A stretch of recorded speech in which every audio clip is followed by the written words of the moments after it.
बड़े बुजुर्गों से हमने सुना है कि मेहनत इतनी खामोशी से कीजिए कि कामयाबी शोर मचा दे।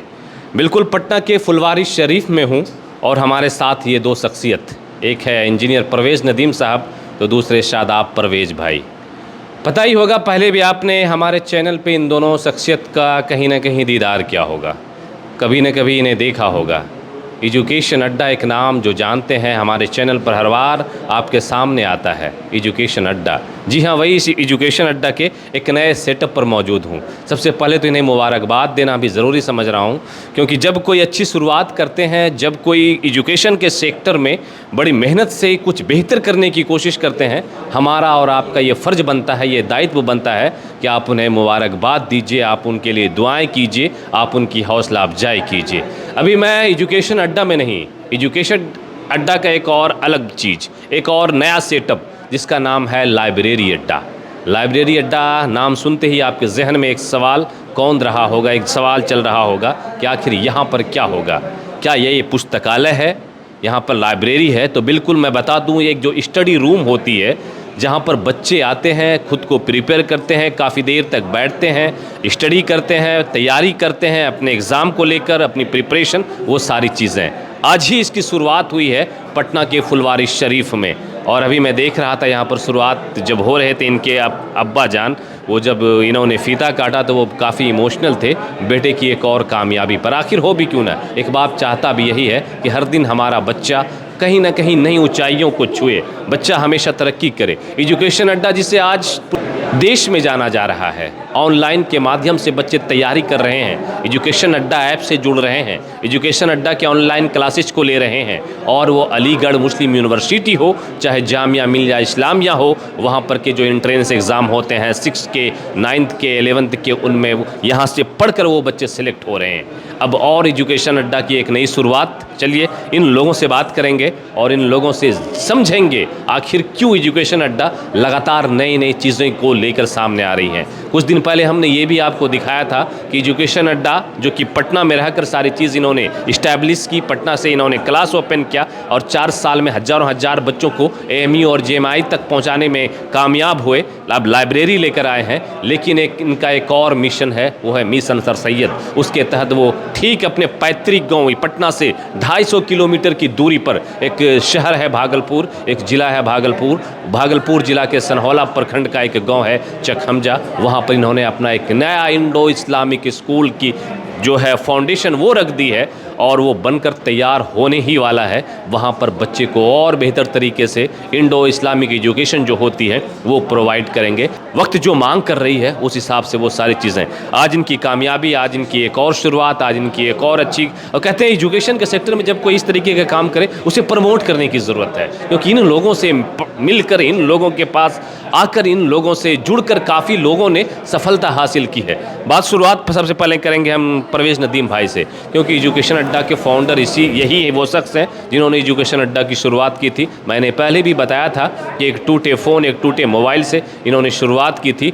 और आज एजुकेशन अड्डा बिल्कुल ईमानदारी से मेहनत करने का नतीजा ये निकला कि आज इन्हें पूरे देश में जाना जा रहा है और एजुकेशन अड्डा दिन ब दिन तरक्की कर रही है। परवेज़ नदीम भाई, मैंने बहुत बोल दिया और इसलिए दिल कर रहा है कि और अभी बोलने का दिल करूं तो मैं और 15-20 मिनट लगातार बोलता जाऊं, कि क्योंकि जो चीज़ मैं देख रहा हूं, मैं पिछले 2 साल से आपको वॉच कर रहा हूं। 2 साल पहले मैं भी नहीं जान रहा था, लेकिन आज आपको पूरा देश जान रहा है। खास करके छात्र जो पढ़ने वाले बच्चे हैं, जो अलीगढ़ मुस्लिम यूनिवर्सिटी की तैयारी करते हैं, जो जामिया मिलिया इस्लामिया की तैयारी करते हैं, वैसे सारे बच्चे आपको जान रहे हैं, एजुकेशन अड्डा को जान रहे हैं, परवेज़ नदीम को जान रहे हैं, शादाब परवेज़ को जान रहे हैं, सरफरोश नदीम को जान रहे हैं, इनकी पूरी टीम को जान रहे हैं। कहीं ना कहीं ये आप लोगों ने बड़ी मेहनत से कमाया है। कामयाबी इतनी आसानी से नहीं मिलती और उस कामयाबी का मज़ा भी नहीं है जो बिना मेहनत के मिले। तो आप लोगों ने जिस तरीके से मेहनत की और हर दिन तरक्की कर रहे हैं, आज नई शुरुआत यहाँ पर देख रहा हूँ मैं कि लगभग 60 से 70 बच्चों के बैठने के लिए आपने 3000 स्क्वायर फीट में एक नया लाइब्रेरी इस्टेबल किया है। अब यहाँ पर आकर बच्चे स्टडी करेंगे, पढ़ेंगे। और फुलवारी शरीफ में पता चला कि ऐसा कोई इस तरीके का कोई लाइब्रेरी या फिर स्टडी रूम ऐसा कुछ नहीं है। क्या विज़न, क्या सोच और किस इरादे के साथ? बिल्कुल अबुलैस भाई, जैसा कि आप जान रहे हैं और सभी लोग जान रहे हैं कि एजुकेशन अड्डा पिछले 5 साल से AMU और जामिया और अदर कॉम्पिटिटिव एग्ज़ाम की तैयारी करा रहा है और इस फील्ड में ऑनलाइन सभी बच्चों को तैयारी कराता है और AMU जामे में बहुत सारे बच्चे सेलेक्ट होकर के गए। हज़ारों हज़ार। अब रही बात कि जब बच्चे तैयारी के फेज़ में होते हैं तो उसको बहुत सारी परेशानियों का सामना करना पड़ता है। अब रही बात कि अगर ऑनलाइन स्टडी कर रहे हैं, वो ऑनलाइन अगर तैयारी कर रहे हैं तो उस पर घर पे वो माहौल नहीं मिल पाता है कि वो 4 से 5-6 घंटा पढ़ सके। अगर कंसिस्टेंसी के साथ अगर वो 4-5 घंटा घर पे बैठे तो बहुत सारे मतलब टाइम उसका कंज्यूम हो जाता है, कुछ लाने में, कुछ किसी ने कहा कुछ जाने में, तो ये सारे परेशानियों का नहीं होता। प्लस इन्वायरमेंट नहीं मिल पाता है कि जिसकी वजह से वो एक जगह पे 4 से 5 घंटा बैठ सके। अब रही बात कि इस फेज़ में, प्रिपरेशन के फेज़ में, ये बहुत बड़ा इंपॉर्टेंट रोल निभाता है कि कंसिस्टेंसी के साथ बैठना और फोकस होकर पढ़ना, और ऑनलाइन स्टडी में खास करके। अब ये जो आप सेटअप देख रहे हैं लाइब्रेरी अड्डा, इसका कॉन्सेप्ट यही है कि एक ऐसा जगह है जहाँ पे आप एकदम शांतिपूर्ण एक जगह पे आकर के 5 से 6-7 घंटे आराम से पढ़ सकते हैं। जितना भी मन चाहे उतना देर आप पढ़ाई कर सकते हैं। उसी बच्चों के लिए ये प्रोवाइड किया गया है जो किसी भी कॉम्पिटिटिव एग्ज़ाम की तैयारी कर रहे हैं। घर पे नहीं माहौल मिल पा रहा है, इस वजह से ये चीज़ें हम लोगों ने प्रोवाइड की। कहते हैं कि फुलवारी शरीफ की रिक्वायरमेंट भी है। हाँ, जहाँ पे हम लोग अभी है इस एरिया में इस तरीके का फैसिलिटीज़ नहीं है और बहुत सारे बच्चे फेस करते हैं। यहाँ से निकल करके काफ़ी डिस्टेंस पे जाना पड़ता है, जाने और आने में उसको टाइम कंज्यूम होता है। तो ये सब सोच के साथ हम लोगों ने यहाँ पे एक नया सेटअप लाया है कि जो चीज़ें बाहर मिलती है क्यों ना हम यहीं पर उनको प्रोवाइड करें। इस वजह से ये चीज़ हम लोग चलिए, मुबारकबाद, नेक इरादे हैं आपके। और जिस तरीके से, क्योंकि अब लोगों को बताने में मुझे भी बिल्कुल शर्म नहीं आती कि इन लोगों के इरादे को लोगों ने देखा है, इन लोगों को समझा है, और ये लोग क्या कर सकते हैं, कितना कर सकते हैं, सब कोई भली बात ही जान रहे। शादाब भाई, थोड़ी सी बात आपसे। सबसे पहले तो नई शुरुआत के लिए बहुत ढेरों मुबारकबाद हमारी तरफ से। जब जब आप कुछ नया करते हैं हम आपके साथ आते हैं और दिखाने का एक प्रयास करते हैं, लोगों तक पहुंचाने का एक प्रयास करते हैं कि आज से 2 साल पहले जिस एजुकेशन अड्डा को लोग नहीं जान रहे थे, इन लोगों ने इतनी मेहनत की, इतना पोटेंशियल डाला, वो करके दिखाया कि आज AMU और JMI के जितने सारे बच्चे जो प्रिपरेशन करते हैं वो आपको जान रहे हैं, एजुकेशन अड्डा को जान रहे हैं, उनकी पूरी टीम आपको बाय फेस जान रहा है, बाय नेम जान रहे हैं। पूरे देश के बच्चों की मैं बात कर रहा हूँ, क्योंकि मैं इस बात का गवाह हूँ। मैं दिल्ली गया था आपके साथ, वो चीज़ मैंने देखी है। और अब एक शुरुआत गाँव में भी, ये भी ऑनलाइन क्लासेस तो ऑलरेडी चल ही रहे हैं। इन सब पीछे का मकसद मुझे आप बता दीजिए, क्या आप करना क्या चाहते हैं और क्या कुछ करना है एजुकेशन के सेक्टर में?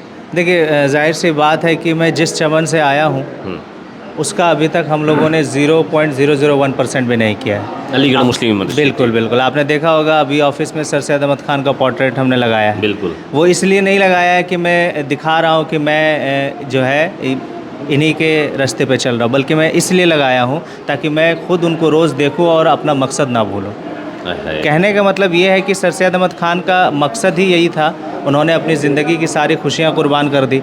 उन्होंने अपनी ज़िंदगी में बहुत सारी परेशानियाँ झेली, भीख तक मांगा, चंदा तक किया, लोगों की गालियाँ तक खाई। ऊपर से बहुत सारे लोग ऐसे थे जहाँ चंदा मांगने के लिए जाते थे उनके हाथ में थूक भी दिया था, तो वो भी मुस्कुरा कर उन्होंने रिसीव कर लिया।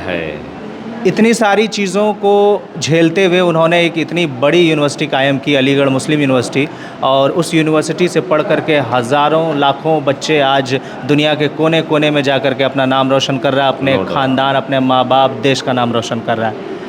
तो जब वो इतने बड़े शख्सियत, उनके बारे में अगर थोड़ा सा मैं ज़िक्र करूँ तो वो मुग़ल एम्पायर से रिलेटेड थे।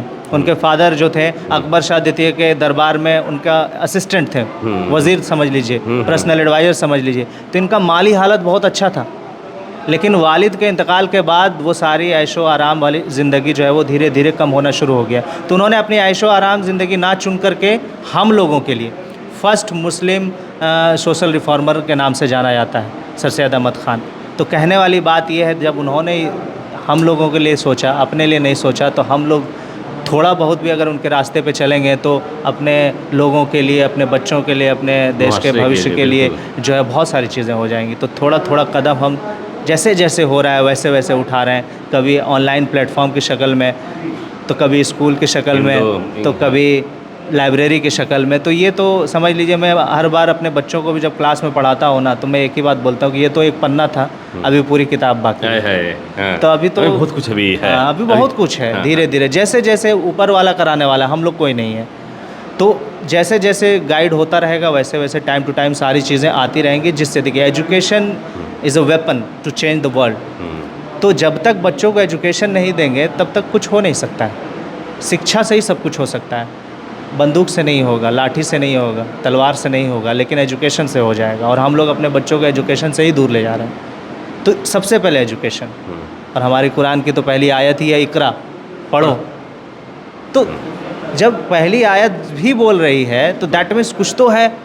तो हम लोग इसीलिए एजुकेशन को प्रमोट कर रहे हैं। और हर कोई तो एजुकेशन ले नहीं सकता है, क्योंकि अब तो एजुकेशन बिजनेस बन चुका है, धीरे धीरे पैसे बढ़ते चले जा रहे हैं। तो हम लोग थोड़ा सा फैसिलिटी बढ़ा रहे हैं, लेकिन प्राइस हम वही रख रहे हैं कि हर बच्चा ले सकता है। तो ये कोशिश है, जब तक ऊपर वाला दे रहा है तब तक हम लोग कर रहे हैं, और इंशाल्लाह आगे भी करते रहेंगे, और हमारी टीम लगी रहेगी इंशाल्लाह।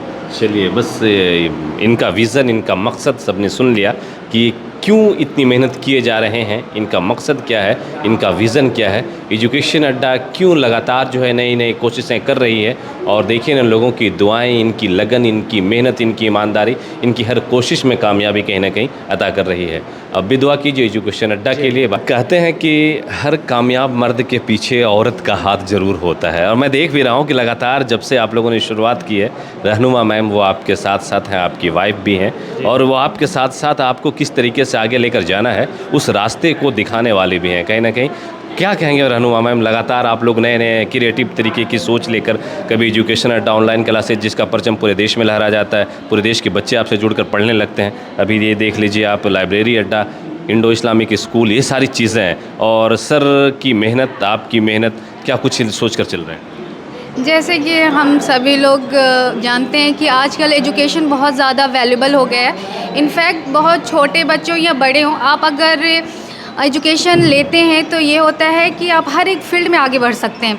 इवन आप अपने घर को भी अच्छे से गाइड कर सकते हैं, क्या गलत है क्या सही, उसमें फ़र्क कर सकते हैं। तो उसी पर्पज़ को लेकर आज हमने क्या किया है, अपने एजुकेशन अड्डा के अंदर लाइब्रेरी अड्डा खोला है, ताकि जिन इस बच्चों को अपने घर में एक सफिशेंट स्पेस नहीं मिलता है, क्योंकि बहुत सारे घर ऐसा होता है जहाँ अच्छे से मैनेज नहीं हो पाता, क्योंकि घर में बहुत सारे फैसिलिटीज़ प्रोवाइड नहीं होती, ऊपर से डिस्टर्बेंस बहुत ज़्यादा होता है। तो इस चीज़ का ख्याल रखते हुए हम लोग ने अपना यहाँ पे एक छोटा सा बच्चों के लिए स्पेस प्रोवाइड किया है, और सबसे इस अलग करके, ताकि बच्चों को कहीं से भी डिस्टर्बेंस ना हो। आप देख सकते हैं यहाँ पर कि बच्चों के लिए हमने वो चीज़ प्रोवाइड की है जो बच्चे को एकदम अच्छा मतलब फ़ील कराए, क्योंकि कहीं बच्चे पढ़ते पढ़ते थकते हैं तो हम एसी प्रोवाइड कर दिए क्योंकि ठंडक, दिमाग को भी ठंडक रखेगा, है ना। और जैसे कि आप सभी, हम लोग जैसे हैं कि हम या शादाब सर हैं, तो एजुकेशन का कहीं ना कहीं डाउन हुआ जा रहा है थोड़ा। चलो, वो चीज़ तो शादाब सर ने बता दिया। मेरा पहला सवाल ये था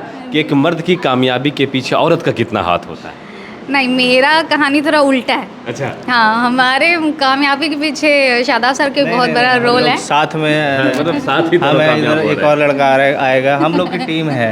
हम हैं, रहनुमा है, सररोस है, परवेज भाई है, ये 4 की टीम है जो पूरी लीड कर घर रही में है। मतलब रहकर आप लोग प्लान करते हैं रात में, यहाँ से जब ये घर तो है जाते कि हैं। हम लोग लेट नाइट मीटिंग होता है, 1 AM में 2 AM में हम लोग का मीटिंग होता है। क्या अब क्या करना है, ये मतलब ये सोचते हैं। देखिए कैसे करना है? आप जिस तरीके से हम लोग को देख रहे हैं, कहीं ना कहीं सिर्फ और सिर्फ एजुकेशन फील्ड में ही हम लोग कुछ ना कुछ करने का एक इनोवेशन समझिए या फैसिलिटी समझिए, ये देना चाह रहे हैं। एक्चुअली में ये बात आपके लिए भी सरप्राइज़ है और मेरे लिए भी सरप्राइज़ है, क्योंकि हम भी अब देखना चाहते हैं कि हम आगे अब क्या करना चाहते हैं। सच सीरियसली बता रहे हैं आपको, क्योंकि जिस तरीके से हम लोग अपने लोकेलिटी, अपने एरिया में हम लोग गए हैं, वहाँ एक हमारा ड्रीम है कि वहाँ के बच्चे जो है वो हायर एजुकेशन की तरफ जाएं।